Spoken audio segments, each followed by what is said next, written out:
श्रीमती अष्टावधान जागृत अष्टप्रधान वेष्टित न्यायालंकार मंडित शस्त्रास्त्र शास्त्र पारंगत राजनीती धुरंधर प्रौढ प्रताप पुरंदर क्षत्रिय कुलावतौर सिंहासनाधीश्वर महाराजाधिराज राजा शिवछत्रपती महाराज. एकटे नेतृत्व कधीच साम्राज्य उभे करू शकत नाही. त्यासाठी तशी कर्तबगार माणसे निष्ठावन मावळे घडवावे लागतात.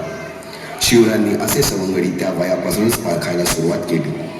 तानाजी मालुसरे, सूर्याजी मालुसरे, यसाजी कंक, सूर्याजी काकडे, बाजी जेदे आणि अशा अनेक सवंगड्यासमोर शिवबांनी शपथ घेतली स्वराज्याची, शपथ घेतली स्वराज्याच्या बांधणीची.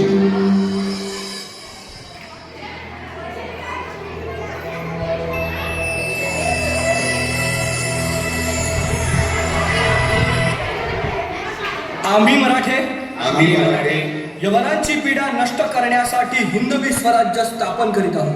यवनांची पीडा नष्ट करण्यासाठी हिंदवी स्वराज्य स्थापन करीत आहोत. राष्ट्रभावनेने संघटन करून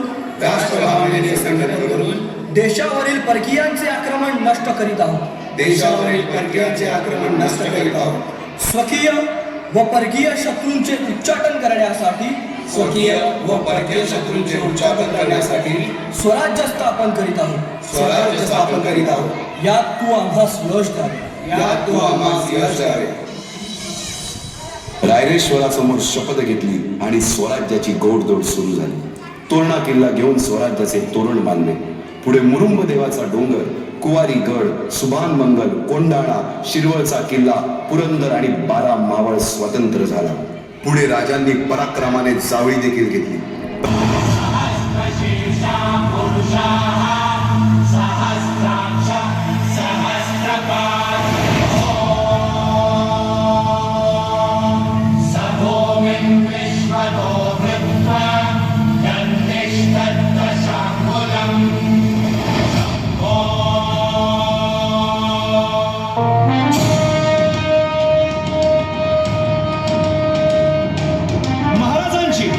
शिवाजी महाराजांची कीर्ती बेफाम होती. महाराजांची कीर्ती बेफाम, भोल्या भोल्यानं फुटला घाम. याला कोण घालील यस्सेने दरबारी कुस्ती बेगम. बडी बेगम म्हणजे अली आदिल शहाची आई बर का.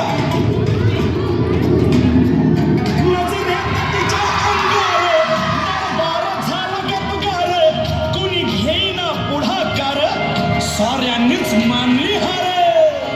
इतक्यात अचानक एक सरदार उठला, बोलला, हम लाएंगे शिवाजी को.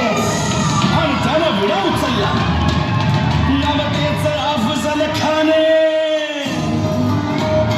या नवतेचं अफजल खाने जिता जागता जणू सहिताने. कारण त्यांना छाती ठोकून शिवभाला टाकतो चिरडून.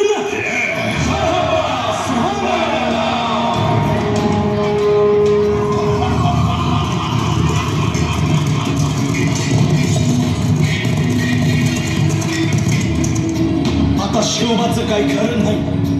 इकडं निजाम, तिकडं मुघल, पलीकडं इंग्रज. जो तो हेच बोलू लागला. महाराज, आपला जीव मोलाचा आहे. खानाचं सैन्य अफाट आहे. त्याच्यासमोर आपला टिकाव लागणं अवघड आहे. काही दिवसांसाठी आपण कुठेतरी अज्ञातस्थळी निघून जा. काय म्हणालात रायबा? मासाहेब, आम्हाला आमच्या जीवाची पर्वा नाही. राजांचा जीव वाचणं गरजेचं आहे. रायबा, शिवबा केवळ आमचा पुत्र नाही, तर अवघ्या मराठी जनांचा स्वाभिमान आहे. या मातेने आपला पुत्र गमावला तरी 72, परंतु भ्याडपणे पळून जाऊन या मराठी मुलकाचा स्वाभिमान गमावता कामा नये. अशा वाघिणीचा मासाहेब, आपला पुत्र आणि मराठी मुलकाचा स्वाभिमान विजय टिळा लावूनच परत. वाघिणीचा त्यो छावा कसा ठेचा